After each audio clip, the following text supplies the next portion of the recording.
Welcome back to another episode of Unsportsmanlike Converse. I'm your host, Aaron Paul, along with my co-host, Water. Uh, week 5 is down. Week 5 is down.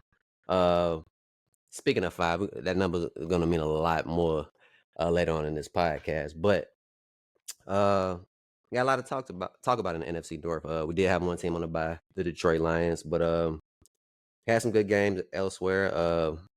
And I think we should start by taking a look at what you said last week about these Not Chicago gonna go Bears. crazy into this, but I see the Bears winning that game. This is the game where everything comes together and we look like.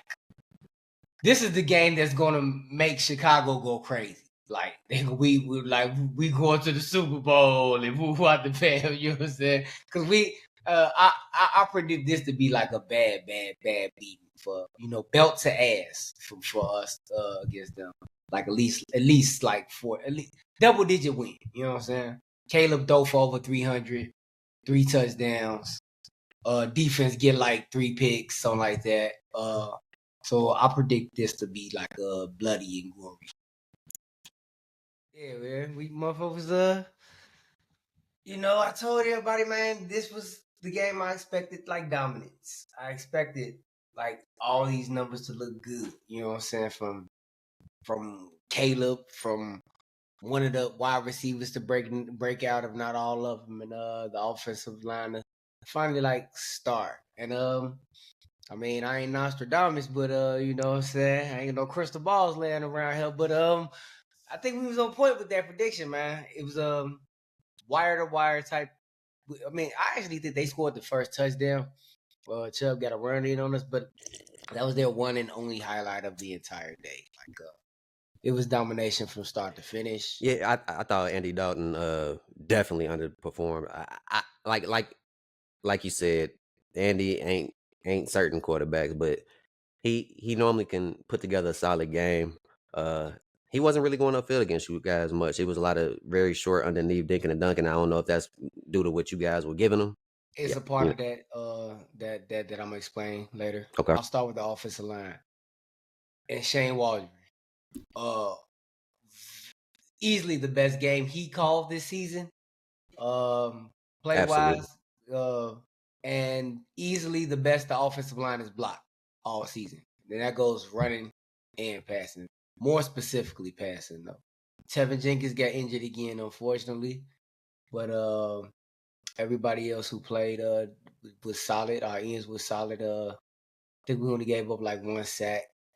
Caleb, he never looked flustered in the pocket this game. You know what I'm saying? He was relaxed when it did break down. Like he made plays and did his juking and bobbing and weaving, kept his eyes upfield. Sometimes he just had to take the runs and shit. I think he had like 5 rushes for about 35 yards in total. One of them being like a good first down, probably about 12, 13 yard first down run. But he ran when needed to. He didn't need to run a lot. He just got out the pocket when needed to, and he made dimes, man. Very precision passing. And this was just his most. This was his most fluid game, easily. For Caleb as well. Like I was mad about a lot of passes he was making when he did have time. He was missing. Today, like everything was on point. It was dot after dot. He even had one throw like when he was kind of rolling to the right, and the linebacker was in front of him. The linebacker was looking like he ain't about to throw this. He ain't about to throw this, and he whipped it, or he sidearmed and whipped it around him. But he's like, "Damn, he threw that!" Like, yes, he threw that, but he caught it. So like, it was nice. It was real nice to see. People been whining and crying about DJ Moore and stuff, saying like he ain't look all that with us. Now he brought Justin back. Well, after yesterday's game, that we put that to dead. Like he was even talking about how impressed he was with like the accuracy of some of those throws, be it because of the wind. The wind was a huge factor in yesterday's game that all the players kept talking about. Andy Dalton said, the pick he threw, the wind kind of took it. Caleb said the pick he almost threw, he threw a pick, it was almost a pick. He threw it to the left side. It was to Keenan Allen. It kind of got away from him. And J.C. Horn was like really about to pick it, but Keenan Allen got his hand in there. That was probably the only bad pass Caleb threw all game. And it was like probably one of the first 3 throws of the game. It was on the first drive. Like besides that, everything was on point. He had a throw with on the sideline when Cole Kmet kind of did a wheel route, and he had nothing but space in between them. And the pass, like Cole kind of drifted to the sideline with it, and he said like the wind kind of took it, but it was still enough for the pass like to get to him. You know what I'm saying? Right. So that's why Andy Dalton, I think, had the day he had it because his arm talent isn't the arm talent that Caleb's is. And Caleb had no problem like cutting through that wind. Caleb said something about he was on the side, every sideline, he was spraying mist to get a gist of where the wind was going and shit. Like, that's something I never heard a quarterback say they did. So, like, that was just like intriguing here. A little nuance or whatever. Most of the other quarterbacks do it with grass. Yeah, with grass and shit, kickers and shit. Yeah, he did with the mist. Hey, no, I'm talking about quarterbacks. Quarterbacks, which I used to see Brady do that shit a lot. Yeah, I see. Yeah, right. Yeah, but most players, Manning. period. Devin Hester, he used to pick up the grass like right before kick return. And throw it in the air and shit like that. Yeah, but yeah, it was a different tactic that I found intriguing to hear. I wanted to highlight some Keenan Allen's first game back. I think that offense moves different with him on the field, man. I think that's why DJ was able to get off like he get off, because normally in this type of game you got to double team. You're gonna double team DJ if Keenan's not there, man. But you can't. it's and that's the beauty. That's what we like. When we got these 3 receivers, when we drafted Rome, you know what I'm saying? It was like, okay, now we have 3 receivers. You cannot double all 3 of them. It just won't. You know what I'm saying? It can't happen. So every game, and when you do, them should be able to eat. Komet's out there. Yeah, you know what I'm saying? At least one of them should be able to eat. And like you said, we even have Komet as well for that. You know what I'm saying? And Swift got some receiving yards yesterday. One on a well drawn up play by. I finally got to say, man, that was a well drawn up play. Like I got to say it a couple times, like yesterday, man. It felt good to say that for a change, you know. I don't get to say that shit too many times with we've been talking real bad about Shane, man. Yeah, man. You know what I'm saying? So it felt really good to like be able to compliment him. The offensive line was good. The wide receivers were good. Caleb was amazing. As on the defensive side of the ball, Javon Dexter, man, he continues to put up numbers, and he got 2 sacks yesterday, but they was both credited as half sacks. But like he getting to the quarterback, like when they focused on Sweat, like you got another problem in the middle, man. You got another problem, right? And I think he'll start getting more recognition as the season progresses. Oh, like man, they're gonna have to start game playing for him. He's leading all interior linemen in sacks right now. You know what I'm saying? All for the season. in all NFL? Interior linemen, yes. Yeah. And defensive. How many tackle, is that? So he has 5 now, I believe. Okay. No, 4. I think it's 4 for the season. But yeah, no other defensive tackle has at least 4. Well, I know ain't none of them on the Packers got none. All edge rushers. But we'll get into that later. Also, it was nice to see like the turnovers coming galore. Like this is also something else I expect. One thing about Flus, it's people who don't like Flus and shit or whatever. One thing I know about Flus gonna make that defense get you some turnovers. You know what I'm saying? If I'm not mistaken, we got 4. I know Bayer got a pick, and I know we had 2 forced fumbles. Jaquan Brisker laid the wood on that Trimble dude and had Buddy trembling on the motherfucking turf after that because Buddy was laid out. Yeah. But he forced a fumble, and Tremaine Evans forced a fumble that Javon Dexter recovered on. And I believe we scored a touchdown on both turnovers. So that was like nice to see us cash in on those turnovers for us, because I believe we're going to get a lot of those in the season, man. The sky's the limit, man. If we can, turn those points into turnovers turn those turnovers into points. So I was very pleased about that for the most part. To see Brisker game ball for defense for sure. He just showed up and showed out. And DJ Moore, game ball for the offense, showed up and showed out. The post game, you could see he just elated to have like Caleb as his quarterback, man. Like I think Caleb shocked him with the win factor. You know what I'm saying? Because he was like, man, he was throwing dimes out there. Like I was surprised. Like all the balls was on point.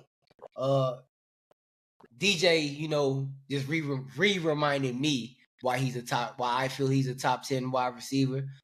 His first touchdown, he had like a pass on like a drag route, and he was like borderline to the sideline, and he like maneuvered and juked his way back in on that. Like just as his athleticism, he shows like with the ball in his hands is when he is most dangerous. He can catch them one-on-ones and through contact, but at the end of the day, with the ball in his hands, he's very, very dangerous, man. And overall, man, just a great win. I think we won by about 20 plus points, like 26 points, I believe. 36-10, so 26. Yeah, 36-10. Yeah, 26 point victory. It was just a beautiful game, man. It was what I expected. So I'm not gonna go crazy about, you know what I'm saying? It's a bad team. I expect to win, but I expect to win like that against a team like that. Yeah. You know what I'm saying? And I expect this again going into next week versus the Jaguars in London, in France, in Peru, in hell. I don't give a fuck. I expect the exact same thing, the exact same dominance as I saw against the Panthers. I don't know. Trevor and them looked good last week. They finally got a win. I expect the exact same thing that I just saw this Sunday versus the Panthers. That being said, that's my wrap up of the Bears or whatever the fuck. I think we need to go ahead and get into y'all game. Y'all had a game late game. Y'all was in the second games, yeah. The second half of games or whatever. Yep. Y'all had a road game which could have been deemed a home game. Against a team y'all typically have success with in the past couple of years. But we know it's still any given Sunday on Sundays, and what could have happened didn't happen though. So break it down for us. What happened? What happened was 5. And 5, yeah. So yeah, the number 5. And I want to just talk about that number for a second. That's 5 wins in a row. 5 wins in a row against the Rams. 5-0. Matt LaFleur, that's his brother play on that team. That's a rivalry game for the coaching staff. You know what I'm saying? A lot of people don't really know that. But he 5-0 against them now. Also, speaking of 5, Xavier McKinney, 5 games, 5 picks. Best safety in the league. Also got a fumble recovery. Yeah, that boy got the ball. We spoke about this in one of the other pods, man. Like he was talking to his teammate. He said, "How many you gonna get, man?" He said 7. He said, "Nah, you getting 10." It's like, all right, he owned it, folks. He owned it. He not playing. And this week, what? And 5? And he's dropped 2. Week 5, bro. He dropped 2 already. So if he would have caught just the 2 he dropped, he would have had more interceptions than the whole Packers team last year through 5 games. How many interceptions did you all have last year? 7. 7 total? 7 total. He has 5 now. He has 5 through 5 weeks. So yeah, gotta shout out my boy X, man. Like I was excited about him. There was one safety I wanted over him, Winfield from Tampa, but I'm glad who we got. So because he definitely making a difference out here. Honestly, another thing about this game, I can see we're still not in sync yet. That's one of my biggest takeaways, and you can see as they get reps throughout the game, even just throughout the game. So I can only imagine what it's going to be like throughout the season. It's just slight timing things, issues, the drops that's fixable. Couple of the missed throws to wide open guys because Love had some bad throws. You know what I'm saying? But I mean, it's only his 3rd game. Was the 4th quarter y'all best quarter in that game too? Kind of like last week. No, we actually played a pretty solid game from beginning to end. I mean, it's just like little things. Like we never really was behind. We took the lead early. They ended up tying it up and taking the lead for a short period of time. But then once we got it back, we pretty much held on. So it like that game, we should have won by more, is what I'm saying. Like it was a lot of failed opportunities. Okay. He definitely left a lot out there. Love threw one of the worst picks I ever seen in my life, Yeah, that bro. was wild. Oh That my god. he talking about he was like in his end zone, trying to avoid his safety. I Yeah. guess I don't You know. trying to avoid a And safety. You try to get you, avoid 2 and give him 6. yeah, you throw a Like, pick six. so Yeah, he it's good like at football. Folk good yeah. at football, bro, but math wasn't his strong suit. Clearly. Yeah, Clearly. that was That different. motherfucker skip that motherfucker skip math class. Yeah, I ain't know what he was on that one right there, man. But Yeah, he made him. even he said it in the post game interview. He was like, "Yeah, I guess now that I look at it, 2 is better than 6." So yeah, Yeah, man. Yeah, and he hindsight looked instantly 2020. frustrated, like my dumb ass. Right, But man. For real, that was a bonehead play. That was really yeah, a but after that, he was like flawless, bro. I think he had like 200 some yards and 2 touchdowns. No, I think he had 1 touchdown after that, but he was like killing, bro. He yeah. had He one was of the doing best passes I seen all season. between like 3 people down there. Yep, in triple coverage, Mm-hmm. straight into Reed's hands, and Reed made a phenomenal play. Clearly, has established himself as our wide receiver #1 He looks like y'all number for one. those who didn't know or Yeah, he wanted to looks like know. number one. You know, He better. everybody worried about Green Bay, who the number one, who the number one, who the number one. They all number ones, but he the Yeah. numero uno. You know what I'm saying? Mhm. Yeah, he a weapon, man. I don't know exactly where he's at as far in terms of yardage. So yeah, he's 5th in the league in receiving yards right now. 5th in the league in receiving yards with 414. And that's what having Malik Willis out there for 2 games, who only threw the ball, I believe, like 14 times both games. So he's making the most out of the opportunities when when we had our backup in, and when Jordan Love out there, he's looking like his favorite weapon. Yeah, he was definitely that with week 1. I remember against the Eagles. Yeah. Uh, I love what we're doing in the running game. Josh Jacobs. Sorry to see Aaron Jones get injured. Uh, but I believe that's one of the reasons that Goody went ahead and moved on, because he saw him having a lingering injury from last season. They talk to these doctors, man. They listen to these doctors, and these doctors tell them like, hey, he might not re-injure that, but because your body has to make up compensate, you know what I'm saying? Because your body has to compensate, it creates other injuries if you don't do the proper work first. You know what I'm saying? So he got hurt, man, and Josh Jacobs, he filling in, no problem. One of the top rushers in the league Younger right now. man, right? Plus he younger, I mean, I fresher. believe we have the #1 rushing attack in football. If not one, is #2. So yeah, I saw a lot of positive, and then the defense. In this particular game, it's Matt Stafford though. Stafford is so like we've been talking about him being underrated, man. Like, he picked defenses apart, man. He got arm talent like no other, Like, it ain't too many with the arm talent. Like, you got like Pat, maybe. It's not too many in the league. A-Rod, but it pretty much stopped right there. Like, Y'all number 3 in rushing, for the record. number 3 went down to Yeah. number 3. So Yeah. we was number 2 going into the week. Yeah, Baltimore #1, Commanders #2. Commanders number 2. Okay, that's a lot of that got to do with Jaden, because yeah, When you but that's get, Baltimore, look at they yeah. get like when you Oh, have a scrambling Lamar, yeah. quarterback, you know what I'm saying? But You they just also have Derrick Henry, who oh yeah, they just different. They just they not different. like Washington. Right, yeah, they're a whole different So phenomenon. Jaden pretty much put But that on, because I don't even know who they running. Who is Washington's running back? it was Eckler, Austin Oh, that's right. Eckler. They did pick up But Eckler. I'm not Is he sure if hurt? he got injured recently. Yeah, I think Okay. he got hurt recently. They also have another dude. I forgot. But they're bruiser type back. I think his name Robertson or something. Okay. But yeah. But yeah, But all in I all, was man, getting I think. to I'm sorry. I'm sorry. I was just saying, like Justin Fields when he was with us last year, we was like 2 in rushing, and I'm seeing the Commanders have a similar quarterback. You know what I'm saying? When you have a Lamar is running a similar quarterback like quarterback. that, Yeah. yeah, like it helps the running Those game a 10. lot. Yeah. I'm looking at the number 4 team is the Arizona Cardinals They got with a their running quarterback. quarterback.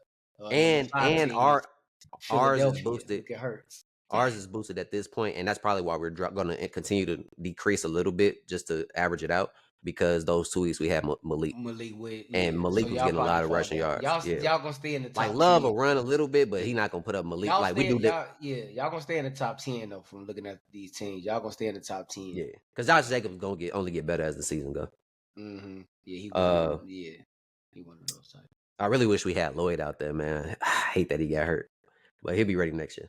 I don't even know who that is. Who is Marshawn that? Lloyd, he was actually Caleb's running back at USC. Oh yeah. We drafted him in the top 3 rounds. So yeah. Okay. Yeah, I ain't never even heard of.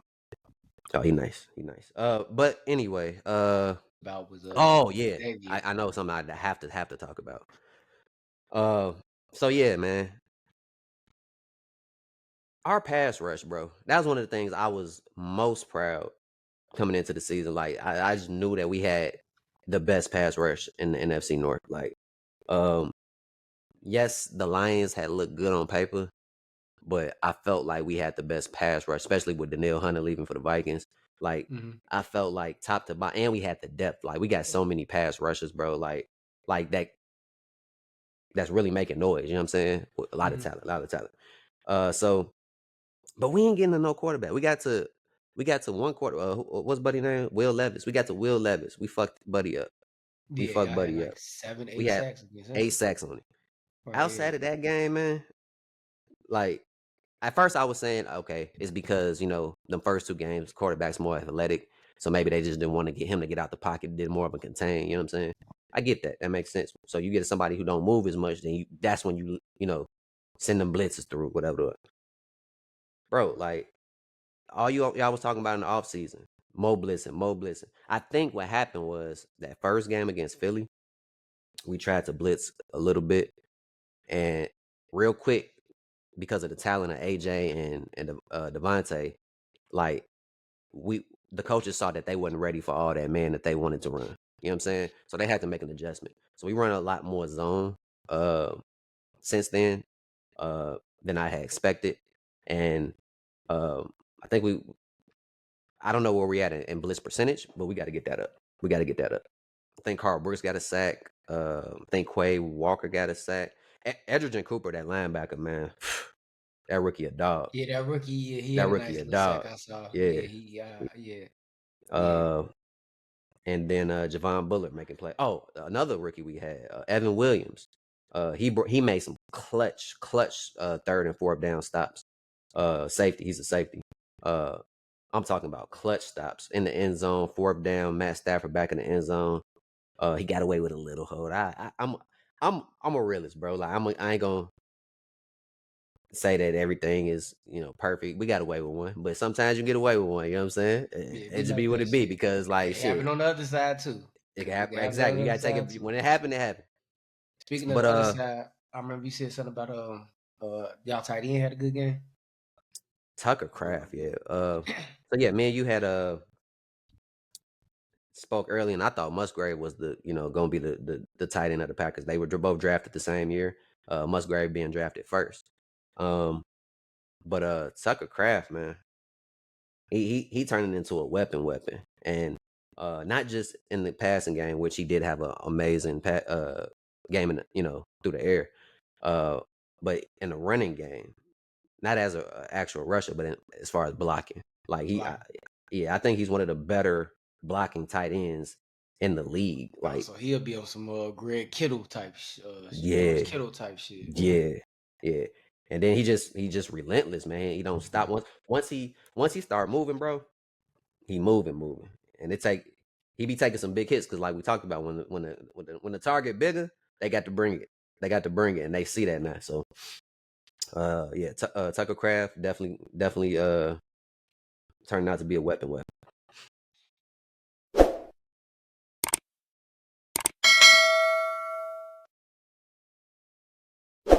Jets.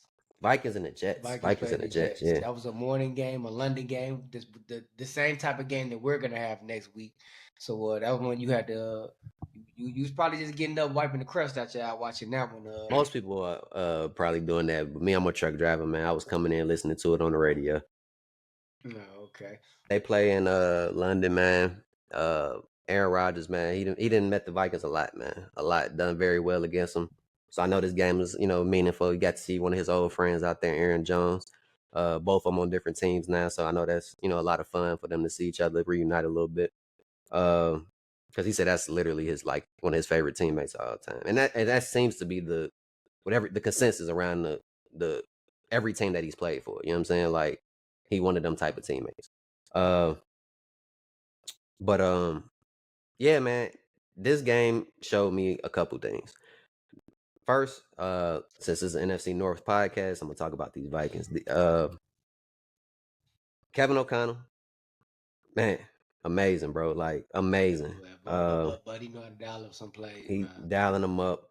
Justin Jefferson, amazing, man. Him and Sam, Sauce got to go at it. that wasn't them going at it. He was Yes, babying. He was babying Sauce ass. All Sauce was doing was getting penalty. He had a holding, then a pass interference, then a illegal contact. It was like this is all in the course of like 1 or 2 drives. Like he fucking them up. And if he not getting the penalty, he getting the ball caught on. You know what I'm saying? So yeah, Justin was having his way. Sam, man, Sam Darnold, like he's showing people, man, like he making plays too. Like he not just a product of the offense. He out there making he in that Brock Purdy class right now. The way he's playing right now, and I mean they was teammates last year, so I'm pretty sure they was getting a lot of the same tutelage. And you can see that. Like I think like the San Francisco 49ers had a game last year where Brock Purdy went out mid game and he stepped in, and you can instantly see he was making the right reads. He understood it, and it's a very similar system. You know, that team is for real. That defense is serious, bro. Right. Brian Flores got that defense on point. Aaron Rodgers was frustrated all night because he ain't had no pressure. But the other big takeaway from that game was they blocked him with Aaron Rodgers a couple times. He definitely but he was hitting boys, bro, early on, and you can just tell his frustration was just Devante increasing Adams right now, bro. Immediately, immediately, get bro. Devante Adams right now. I saw I want to say it was Lazard. One player said him in the hands in the end zone. It was kind of albeit it was tough, but 17 make that play. 17 make that play. 17. He had another one on the sideline. He had another one on the sideline, like on the corner route. Same thing. 17 with him. It was in his catch radius. Like it wasn't a perfect pass, but it was in 17's catch radius. But most wide receivers ain't gonna make that play or have the chemistry for it to be off shoulder, back shoulder or something. You know what I'm saying? Rodgers need one more weapon or whatever it looks like, especially like with him just being old. Like he almost came out the game. It looked like he was about to be done for a second. Then they had a penalty on the punt block or something like that. Yeah, man. I think had that penalty not happened, that motherfucker would have called it a game at that point. I watched Aaron Rodgers play for a long time. When he started getting frustrated, bro, like it's like playing Madden, bro. And you get to a point in the game, you like, you know what, man, fuck this game. And then you get a little bit of hope. Right. Like you get one pick, like rather than like, you know, I'm playing one more drive. I'm playing one more drive. Yeah. And he ended up scoring off that shit, I think. I think they got a field goal. They didn't get a touchdown. But they got some points on the board, you know what I'm saying? So he was like, I'll stick around. Right, yeah. But at that not happening, that motherfucker wasn't coming back. Yeah, from me and you talking too, something you pointed out that you saw with him when he was in practice too. Like, if he ain't smiling, they ain't really doing good. Like, you know what I'm saying? If you, bro, I never forget. I never forget true story, bro. Had the stone cold old man face on him most of that game. Bro, so, I never forget. It was Matt LaFleur like first year with us, bro. Real quick story. It was Matt LaFleur first year with us. It was a particular game where I think people was running the wrong route or they were dropping passes, so he was just getting mad. And then he didn't like the play call or whatever. So he looking on the sidelines like with his hands up, and then he hiked the ball and he just throw it away. He just throw it away. Like 3 plays in a row. Hike the ball, throw it away to the same spot, and then look at the sideline every time. Like the announcer didn't say nothing about it and shit, but I noticed exactly what was going on. Like this motherfucker was like, fuck that. I'm not going today. Like, you know what I'm saying? Yeah. And that's just Aaron Rodgers, bro. Like he one of the interesting motherfuckers, bro. Like he goddamn deep. And he don't like if it ain't perfection, bro. He don't want it. He don't want it, man. Like, so I mean, credit to him, but you got to be able to fight through that adversity. I think that's one thing that he should have got. He should have got from Favre that he didn't. Like, it's one thing to be perfect all the time, but it's another thing when things not going your way to take chances. And he didn't take a lot of those major chances that, especially when the league started doing the 2 high safeties more. That took away that deep because 2011 they wasn't really doing that 2 high. I think he might have changed the game on that. Like everybody going too high at 2000 after he threw 45 on him. Yeah, let's change this shit up. Speaking of Devante Adams, he is officially asking for a trade. Yeah, it's Yeah, official. he did ask for a trade. So this is a very interesting piece, man. They're gonna get him up out of there for sure. Like he's going somewhere. I heard It something just about Crosby said that they a package deal. If he go, he gotta no. go. I did look into that. I saw that. It's actually came back That's fake just news. some That's yeah, bullshit. Okay, yeah. okay. And if he really felt like that, he probably wouldn't have played this last week. So he did play last week and got a sack. Uh, but yeah, man, him, Tyreek. There's some trade rumors there. None of that is official yet. Like he hasn't demanded a trade or anything, but like to the public anyway. But it's definitely some. Is he gonna get reunited with Pat, or is any other teams around the league that could use his services? Who are some teams that you think that what's the best fit for both of those receivers for you? For Devante, I mean, clearly it's probably the Jets. But that's the first team to come to mind.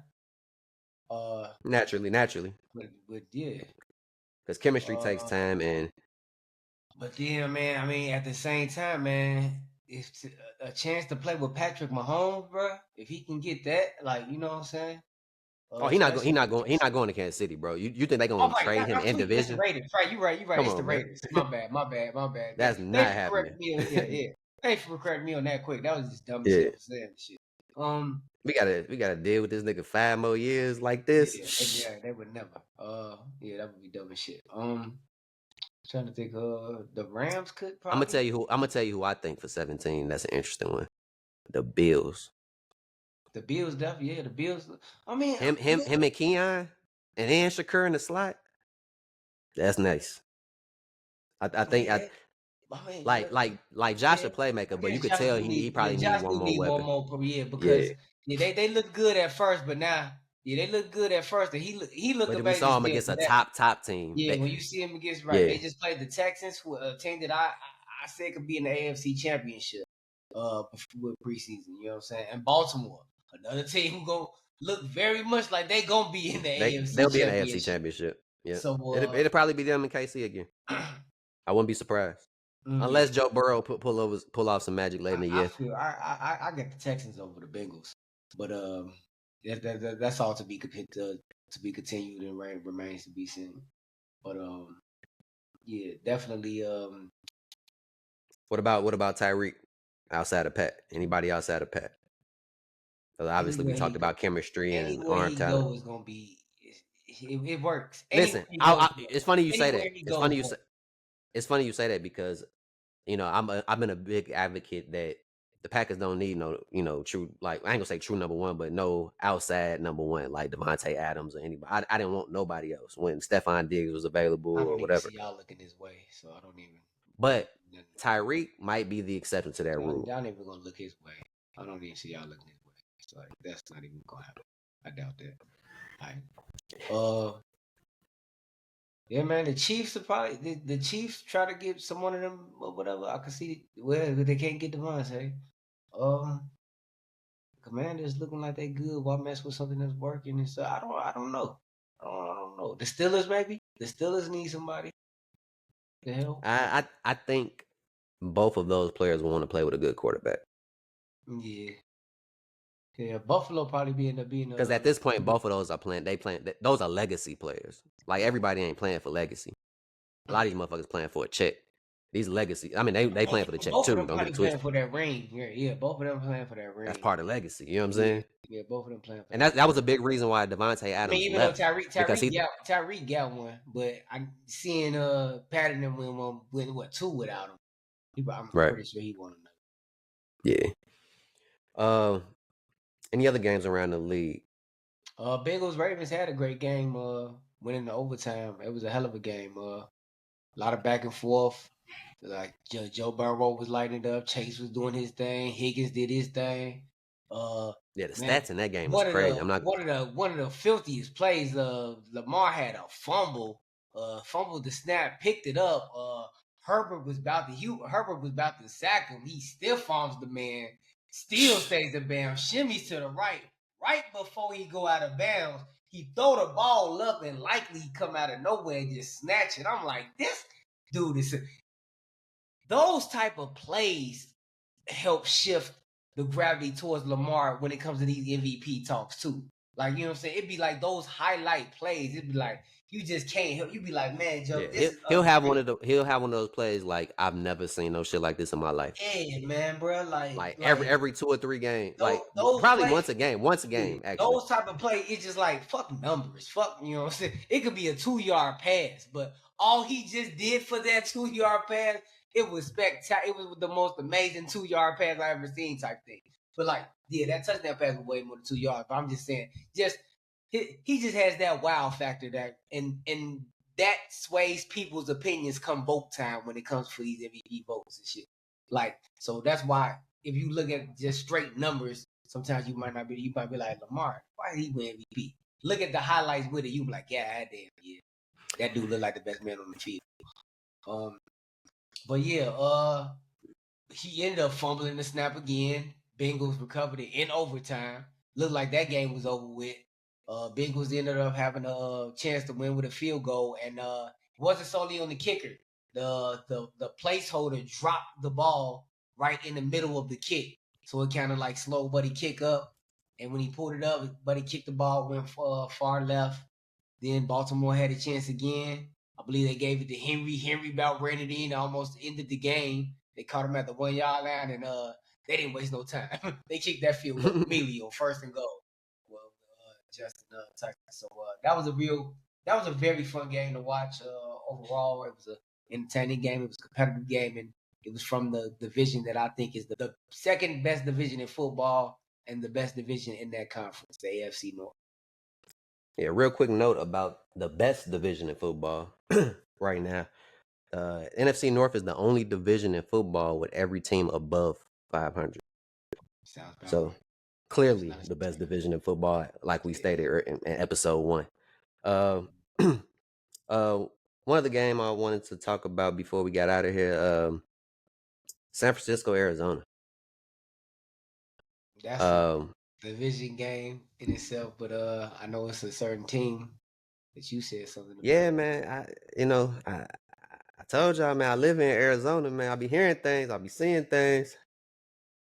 Them Arizona boys, man, as they get more chemistry, they gonna shock a lot of people, man. Now, like we said, that's a division game. Division games are normally close. But some division games, man, you just expect dominate. Like you said, when you go against the Panthers, not to say that they're on the same, the Arizona Cardinals on the same level as the Panthers, because they're clearly not. They're way better coached. As of right now, bro, I think if 2 teams lose next week, and then the Bears and the Packers both win, our whole division will be in the playoffs. Yeah, if it started that bro, you know how hype this shit would be if all 4 of our teams see each other and so I don't think I don't think you'll it's play ever happened. Ever? I don't think it's ever happened. It can't ever happen because we just added the 7th spot. Yeah, so now it can't. Yeah, so it's never happened before. Only 3, and now we have a chance to be the first team, the first division to actually do it. And it's no reason for us not to believe it's gonna happen, man. I don't want it to happen because you know what I'm saying? I mean, part of me do, part of me don't. You know what I'm saying? I mean, I would like to see one of y'all out of it. You know what I'm saying? I only care about us making it personally. You know what I'm saying? Because we in a drought and shit. But it would be dope, and it definitely means that more than likely, and we're gonna play each other at one, at one point or another. So it'd be extremely intriguing. Always fun to see division rivals meet up in the playoffs, man. Make it that much more better, man. Yeah, those games always the best, man. Higher stakes, better. Yeah. The hits gonna be hard. It's gonna be cold. It's gonna be cold too. You know what I'm saying? So yeah. I mean, that only affects the Packers and Chicago. Yeah. Lions, Vikings, they domed it up. Soft. Yeah. Soft. Right. Soft. Come out here when it's cold. Let that hawk eat. Talking about. But yeah, man. On that note, man. Yeah, that's gonna wrap up this show, man. Definitely a lot to look forward to next week. Stay tuned. We're gonna have that picks video coming up where we let you know exactly who we're gonna think win each game. Let you give you guys an update on our pick'em. Good to see other people joining our pick'em now. I noticed that, so that's good to see that you guys are interacting. We love the feedback. Love to hear from you. We appreciate it very much, man. Y'all could have been doing anything anywhere else at this time, but y'all decided to watch us on this podcast, man. For sure. So continue to comment, like, and subscribe. I'm your host, Aaron Paul, along with my co-host Water. Unsportsmanlike Converse. We out. Another week of the W. The Bears.